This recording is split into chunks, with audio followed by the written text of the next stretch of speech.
Good evening, namaskar, and happy Republic Day. Welcome to this extraordinary event in Bombay's very eventful evening life. Very unusual. And I'm absolutely delighted to see what kind of friends have turned up and in what numbers and very punctually. I think this day has become special in a very contextual manner that the great Yogacharya, Mr. B.K.S. Iyengar, has been given Padma Vibhushan today.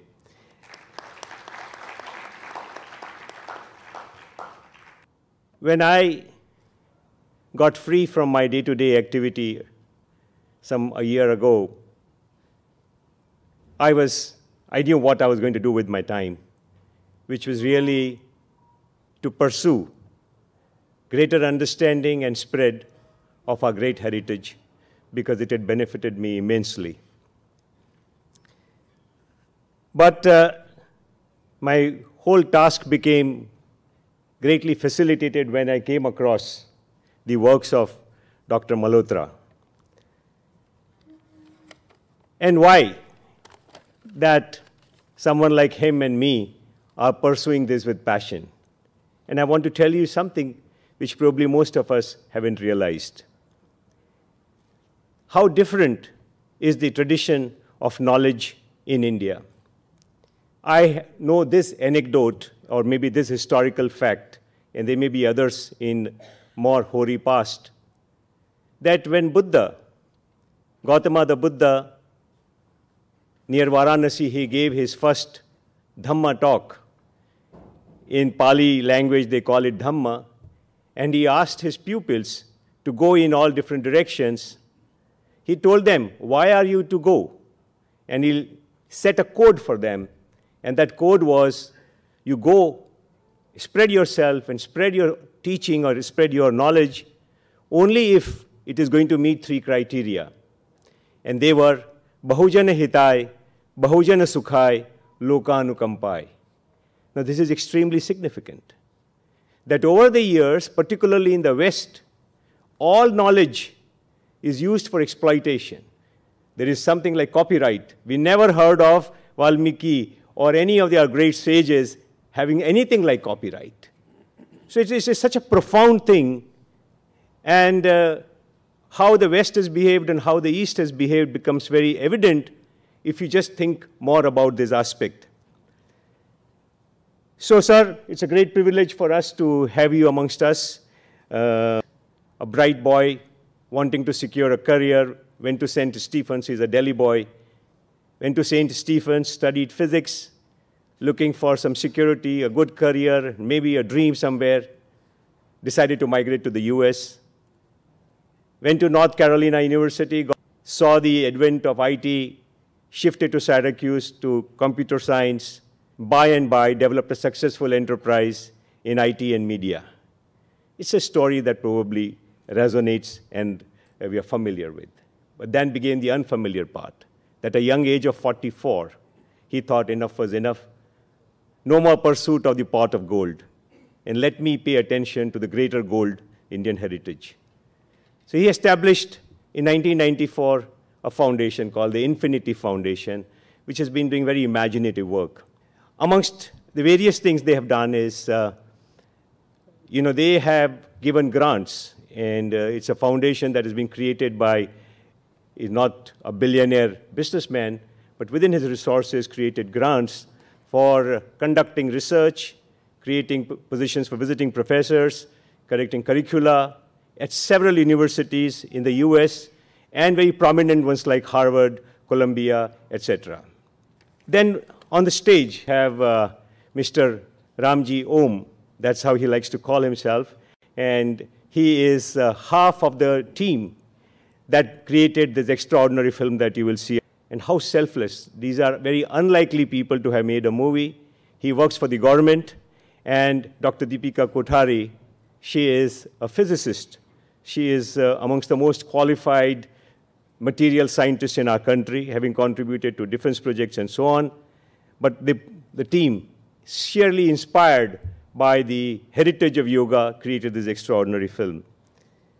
मित्रों, मैं हिंदी में ज़रूर कुछ बात कहना चाहूँगा। आज election का माहौल है।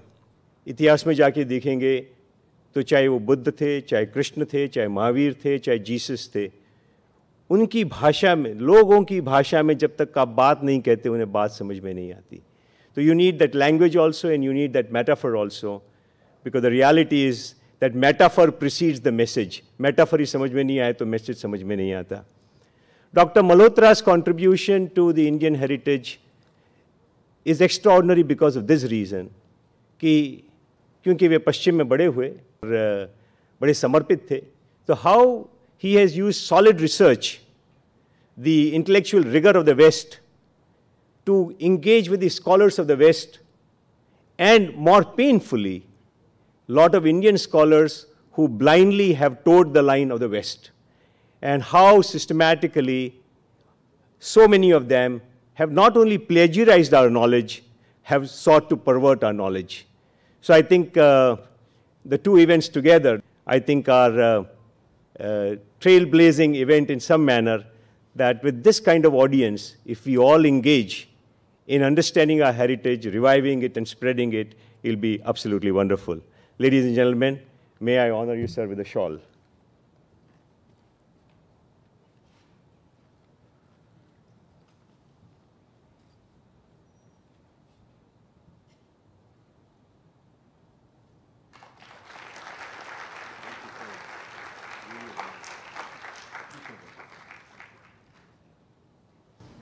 Sir, may I request you to come and light the lamp?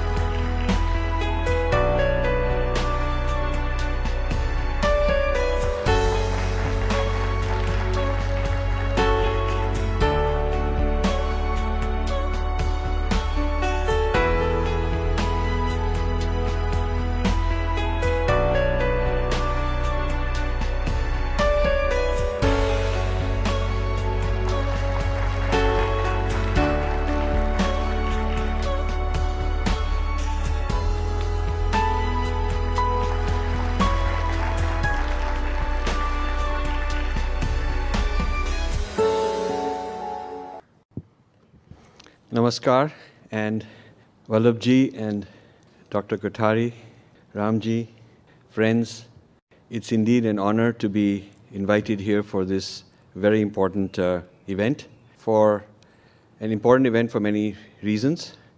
It's our Republic Day. It's a great day that Iyengarji got honored. I think nobody I know deserved this kind of honor as a great son of India as much as he does. And it's also an important milestone that we're going to see a film which sets the record on the history of yoga, corrects the record on the history of yoga. My own journey has involved engaging the tradition in multiple ways, inwardly as a practitioner, outwardly in discussing, debating, arguing the way it's represented or misrepresented or diluted or appropriated or so on. So one of the patterns I discovered was what I call the U-turn theory, which is that people come and they genuinely learn. Some of them change their name, they get initiated, they get benefited from it, and some of them stay in that path, but others move on. And the temptation of the ego to own this and call it their own original knowledge and come up with some sort of a spin, some sort of a distortion is very tempting. That temptation is so high that they decontextualize. That is the stage when the Indian history, Indian context, the spiritual context is removed and it becomes something else. And then sometimes it goes even further. It gets recontextualized as either Western science or Christian yoga or Judeo-Christianity, or it either goes into a it digested into a religious metaphor of the West, a framework of the West, or scientific. And at the same time, that there is a tendency to sort of dismiss the source Indian tradition, finding some flaws in it, or claiming to have found some limitations in it. And often, the worst part is that this made in US thing, or made in the West entity, then gets re-exported back to India, and Indians very eagerly accept it. A lot of this goes on.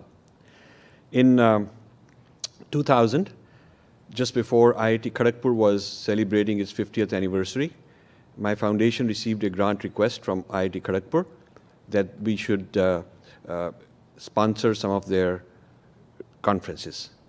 And among the list, the one that caught my eye was mind sciences. Because obviously, yoga is really the origin of mind sciences. And you could argue that Patanjali was one of the first psychologists, because the whole thing about the nature of the self, the nature of the mind, is so deep in yoga and in our entire philosophy.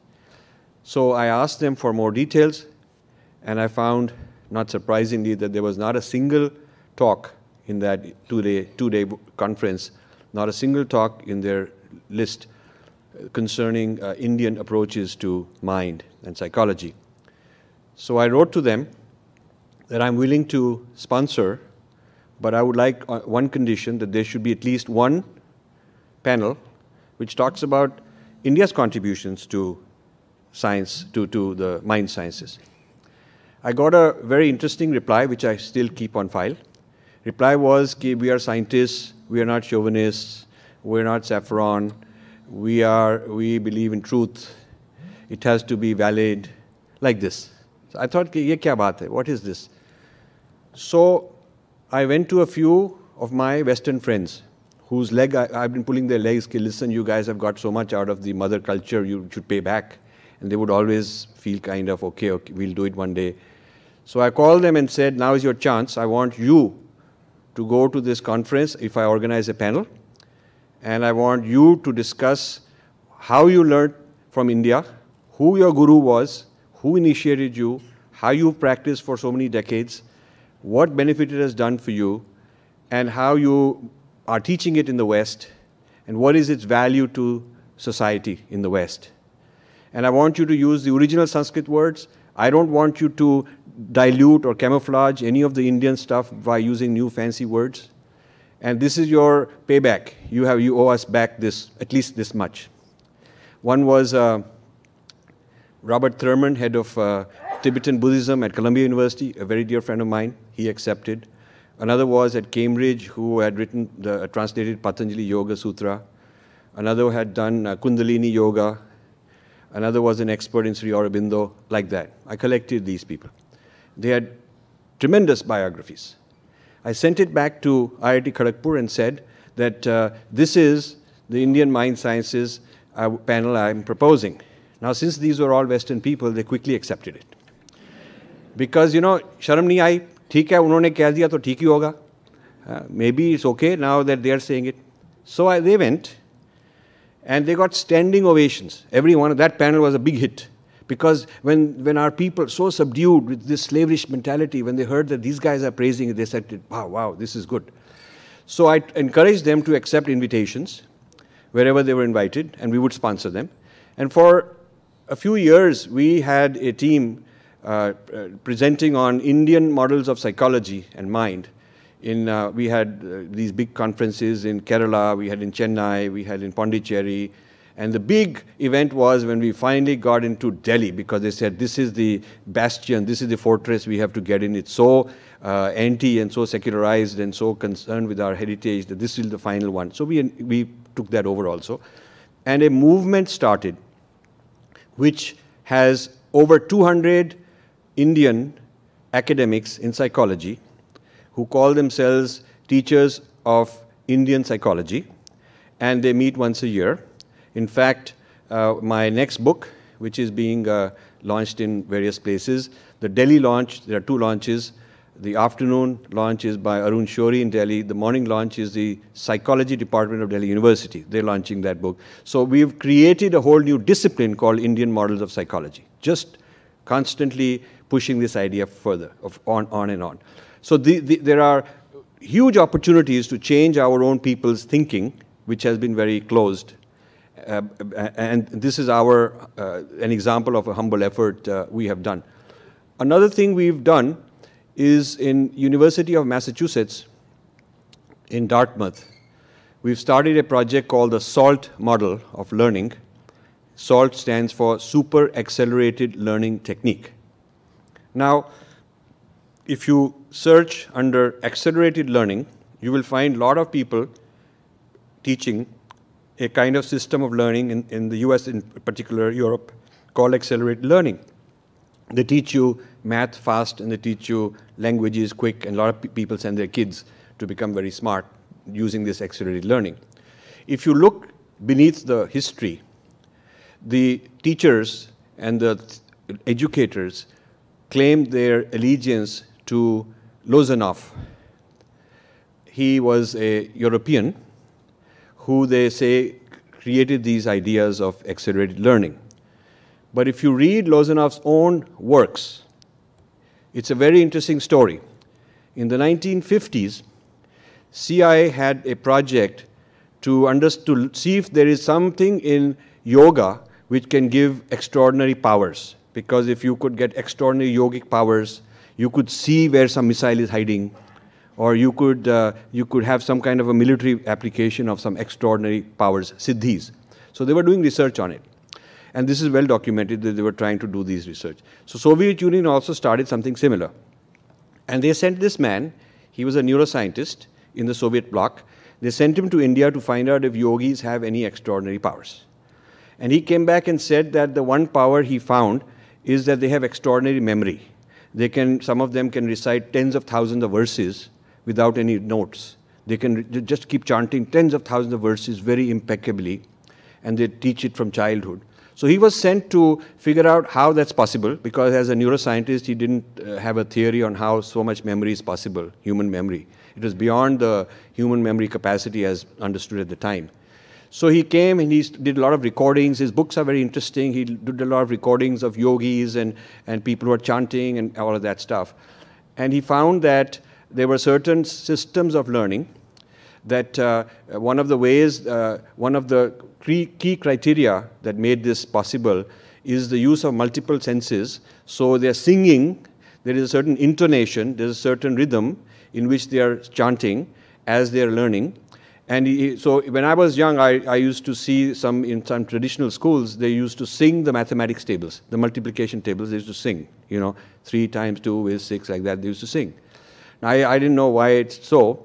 Well, this guy came up with the theory that the musical side is recorded in the right brain, and the analytical knowledge is recorded in the left brain. And when you are getting both together, it's encoded in dual brain. It's encoded in both brains. So the left and right brain both capture different aspects of this pattern, and they're correlated with each other. Similarly, when you dance the knowledge, so all the different systems of learning we have, where I would include, tantra, not only the physical yoga, but all the meditation systems, all the breathing, all of these, they affect different parts of the consciousness. And so what he found is that when you activate and develop and evolve the total being, multiple planes and parts of being, as Sri Aurobindo called it, then this person's faculties are superior. The person learns better, can recall better. So what we've developed in University of Massachusetts is a prototype. Somebody gave a grant, and then the university, which is a state university, matched it. And the purpose is to revive traditional Vedic and yogic learning in the American school system.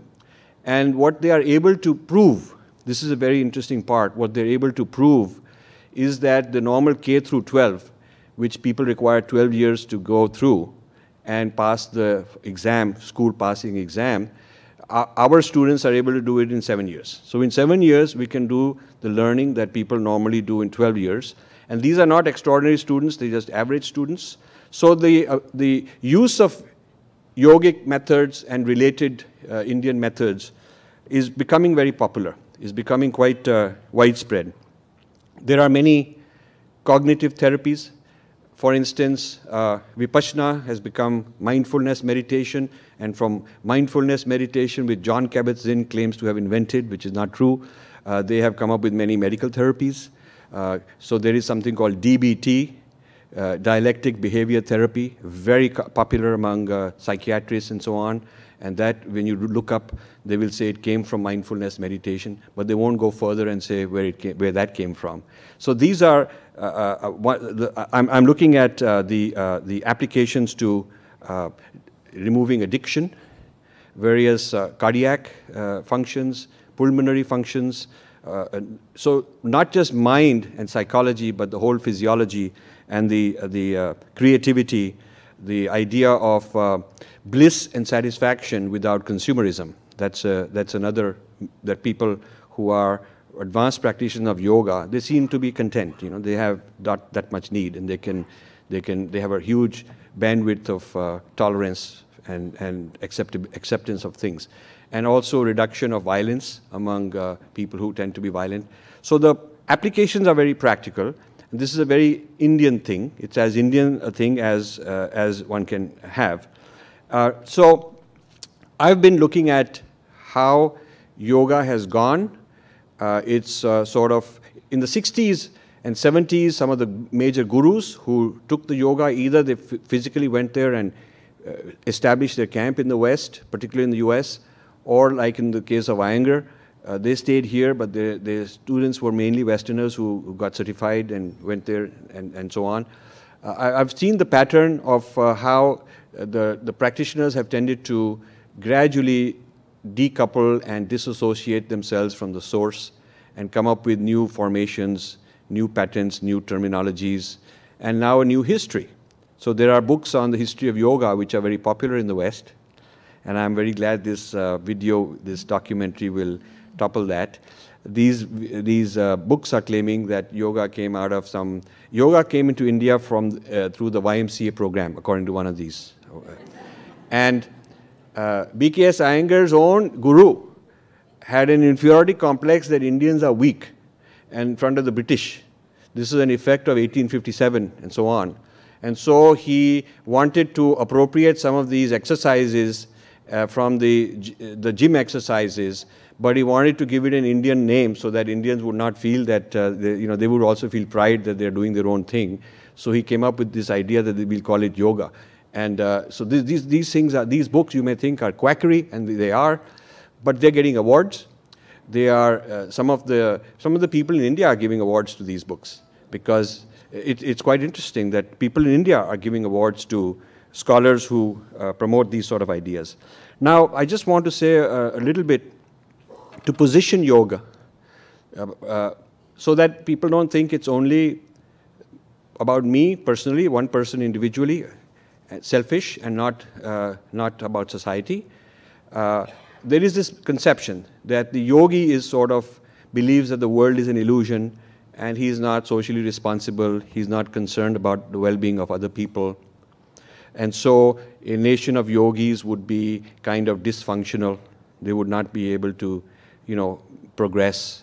And that is a myth. That is really not true. In fact, if you have clean people, clean yogic people, sattvic people, people who found anand within themselves, people who can attain stillness, who have a long attention span, who can concentrate, who have compassion, then with these people as the building blocks, you can have a much better society. You can have a much more harmonious society, corruption-free society, good mathematicians, good thinkers. After all, our country produced such a huge amount of knowledge in very practical things like medicine, metallurgy, shipbuilding, agriculture, textiles, water harvesting. And in order to make this point, that our civilization is not a civilization of people negating the world, negating the practical aspects of the world, but with the inner evolution, they're able to engage the world better. In order to make this point, my foundation started 20 volumes, a 20-volume project, of which 9 volumes have come out, on the history of Indian science and technology. This had never been done before. Somebody had done 30 volumes on Chinese history of science and technology and made a big impact on the way China is understood. So when people study Chinese history, they're not just studying wars and which king came and what happened, they're also studying knowledge, Chinese knowledge. And when they are studying India, unfortunately, we haven't done the same amount of work. So we decided to do that. And we found that the contribution of India in the practical dimensions of science and technology are absolutely extraordinary in so many fields. So being a yogic society, being a society of rishis, founded by rishis, and people involved in the inner domain, has not made us neglect the outer domain. It means that we can approach the outer domain in a better way.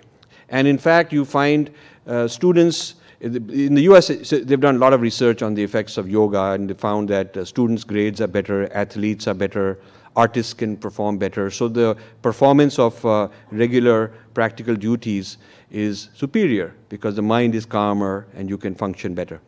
Now, in order to sort of summarize very quickly the inner and the outer link that yoga can provide, a person who's properly developed as a yogi can perform much better also in the outer domain.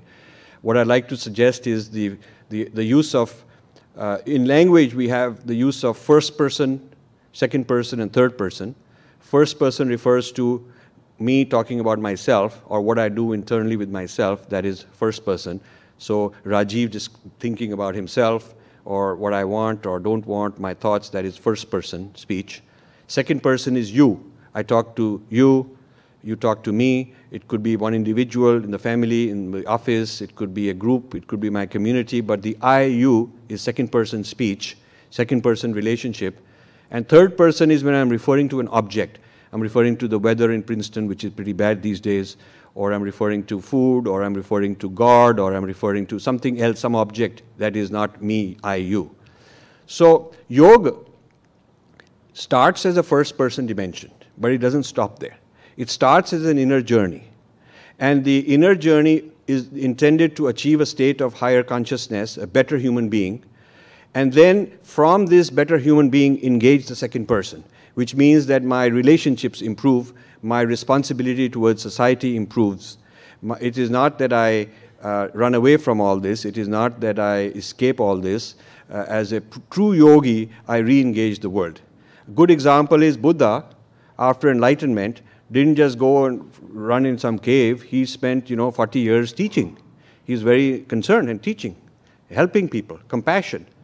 And Shankara and Vivekananda. So the great yogis and the great spiritually enlightened beings in our civilization have been far different, very different from, quite the opposite of the escapist, selfish type of person which we're often told that yoga might lead to. There's that fear that, if you become yogis, you will not be good in cricket or you won't be able to fight the army. Actually, it's exactly the opposite. You'd be able to do all those things a lot better.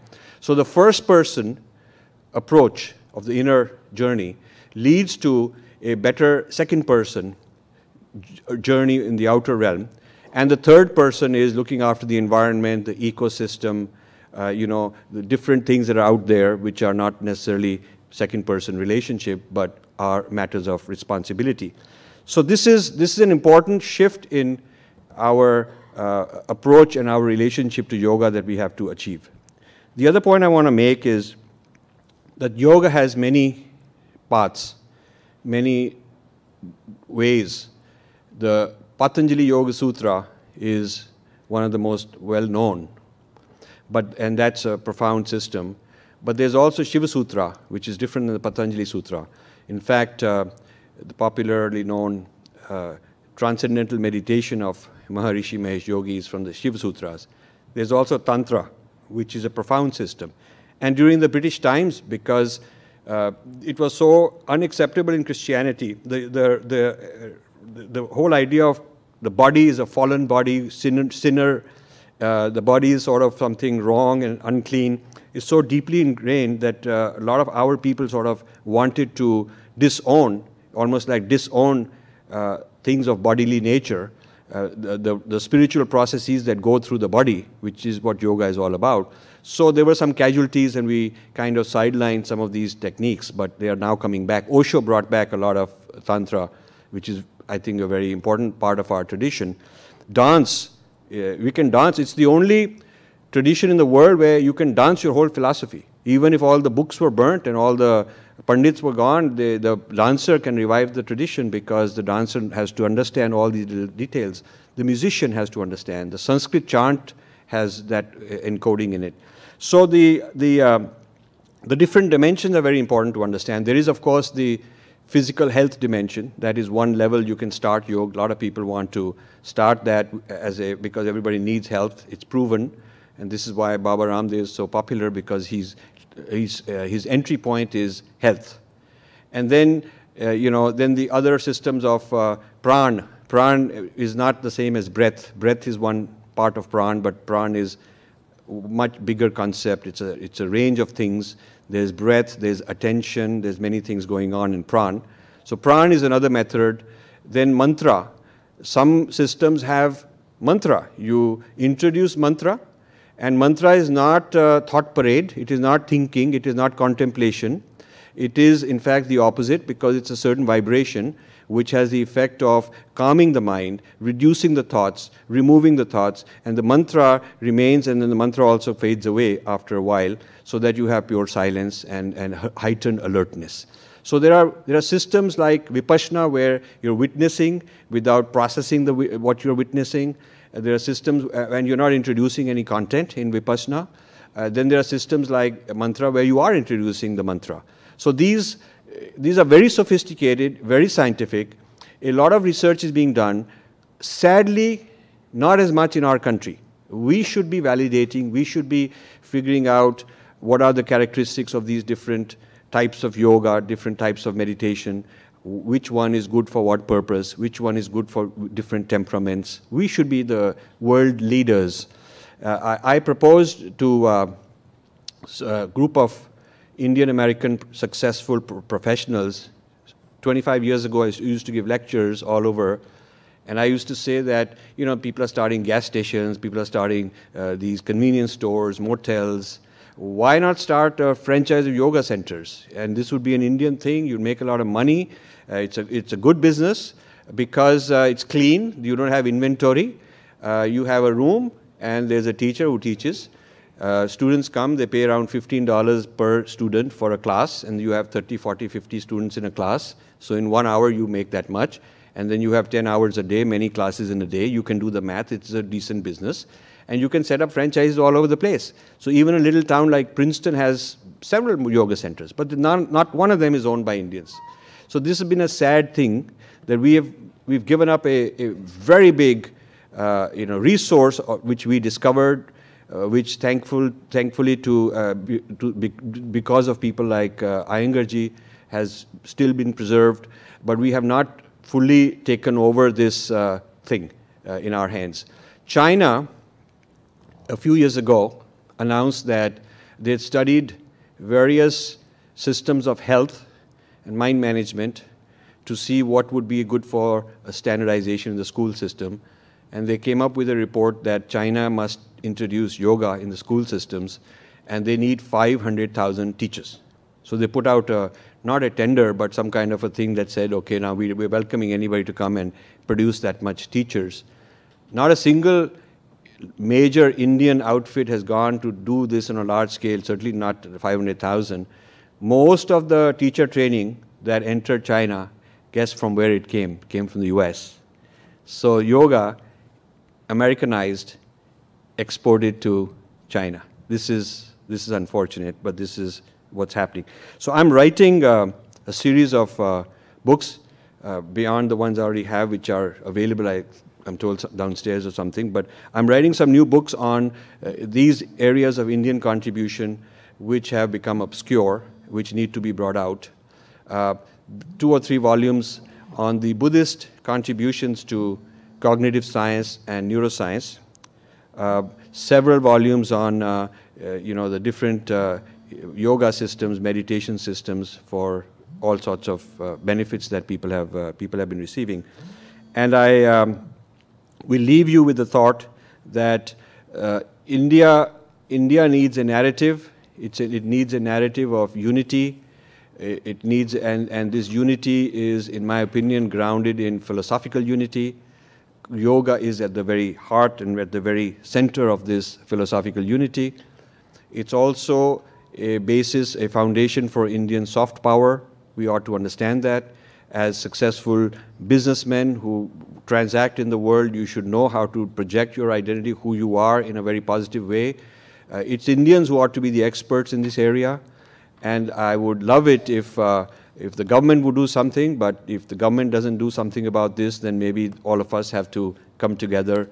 And this movie that we are gathered to celebrate is a major step in that direction. And my congratulations to the two producers, and my gratitude to Manchali ji for hosting this. And thank you all for listening.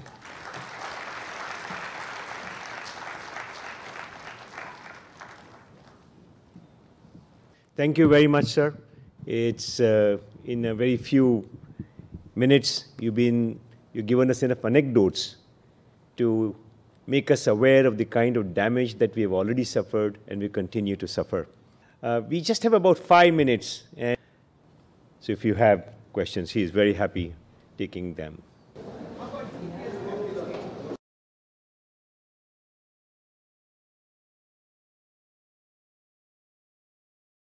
It's a very good point. He refers to the word digestion, which I've described in my previous book, Being Different. Digestion being that a civilization gets digested into another civilization. So like a tiger digests a goat, and the goat is gone. All its organs and all its flesh has been converted into small atoms and then reconstituted into the tiger's DNA. And tiger becomes stronger, the goat has disappeared, he's digested. And this also happens with civilizations, because there used to be, before Christianity, Europe was full of pagan religions, what are called pagan. And a lot of things were digested. The Christmas tree came from there, Valentine's Day, Easter. Many of the ideas in Christianity came from pagans, but the pagans disappeared. Similarly, the Native Americans, when the Europeans came, the Native American culture got digested. The Native Americans disappeared, but a lot of their things survive. And you see there, a lot of American sports teams are named after them, Washington Redskins, which of course the Native Americans consider insulting, but that's how it is.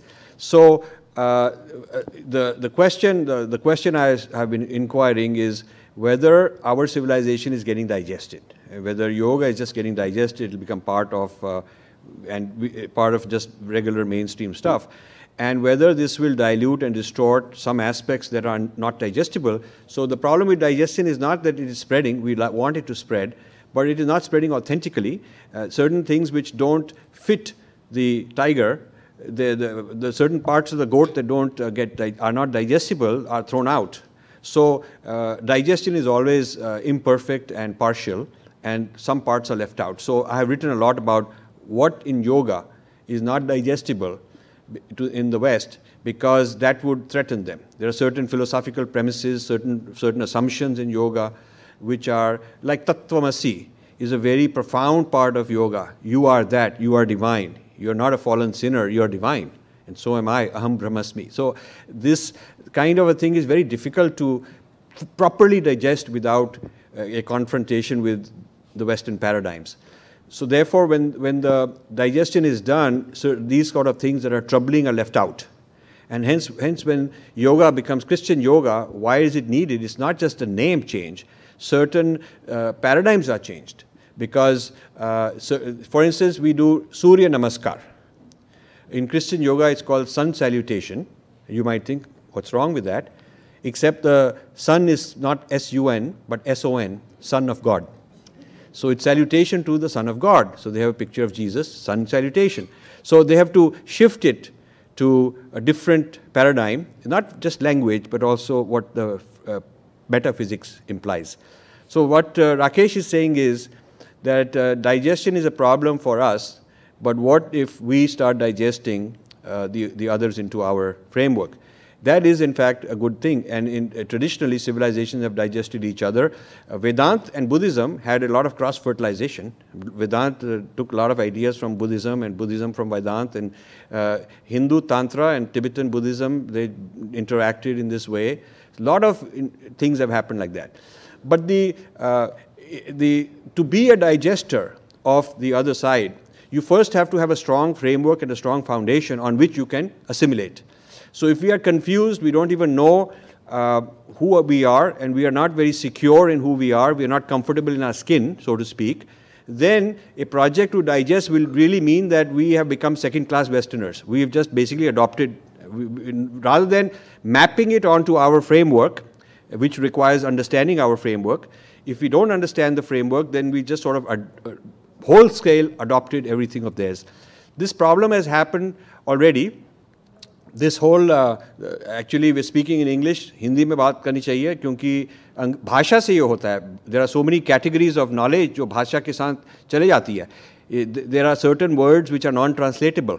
हमारे कई शब्द हैं जो अंग्रेज़ी में translate हो ही नहीं पाते. जब आप उनको ट्रांसलेट करेंगे तो उनका मीनिंग चेंज हो जाएगा. जैसे योग को आप एक्सरसाइज नहीं कह सकते, जिम्नास्टिक्स नहीं कह सकते, प्रेयर भी नहीं कह सकते. इट्स जस्ट योग इज़ योग. So we have to understand what is non-translatable about our language, about our civilization. We have to teach that. We have to be proud of it. We have to develop the R&D. And as we are doing that, we can borrow whatever is good, whatever fits.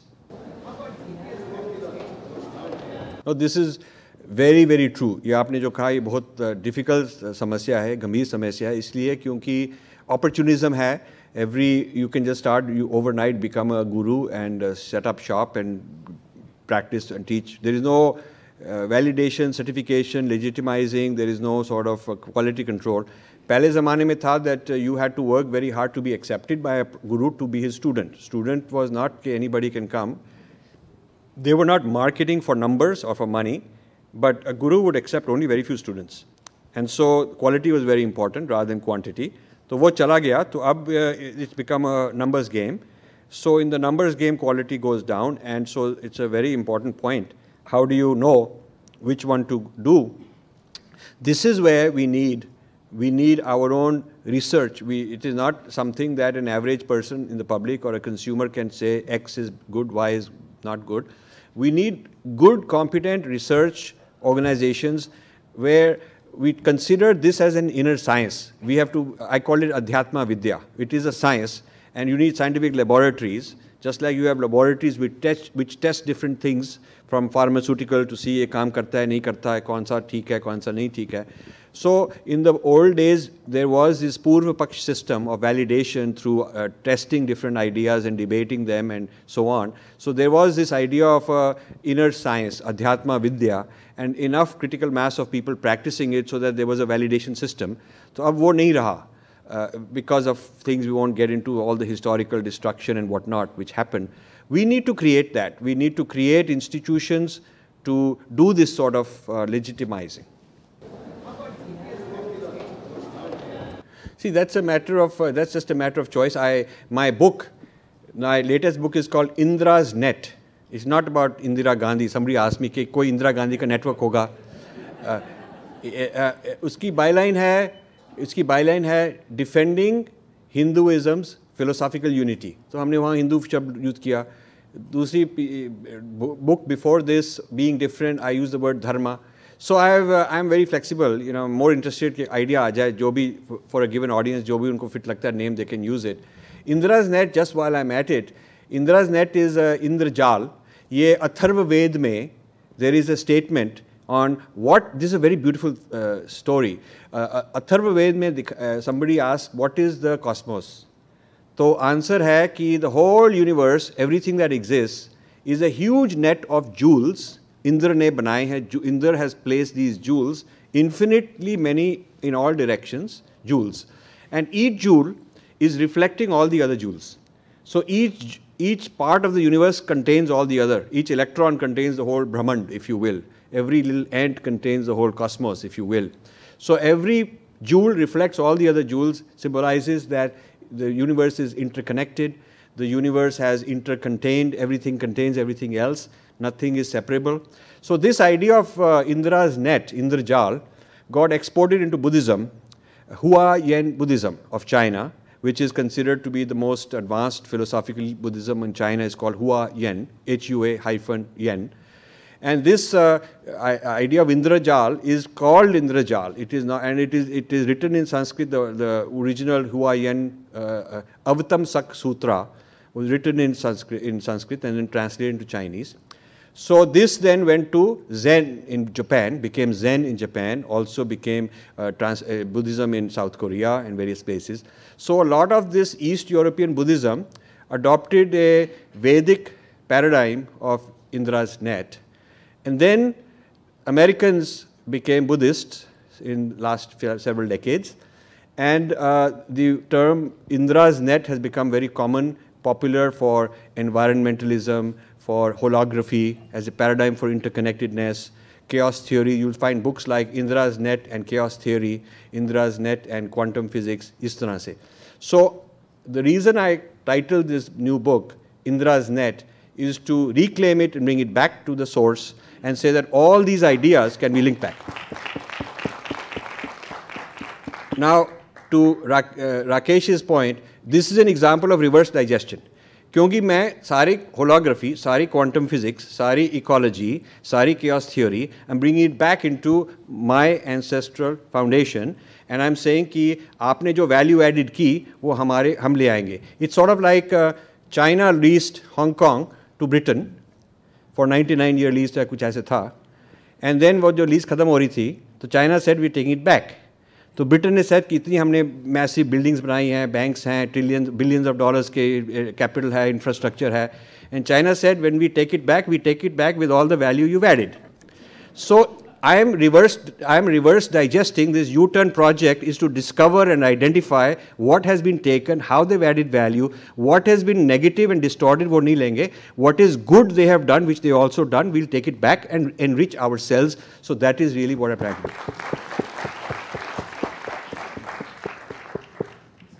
I'm sure questions are a legion, and I see my friend Hari there raising his hand again and again. But thank you very much, sir. I think it's phenomenal, and प्रश्न इतना ही है कि हम आगे क्या करें.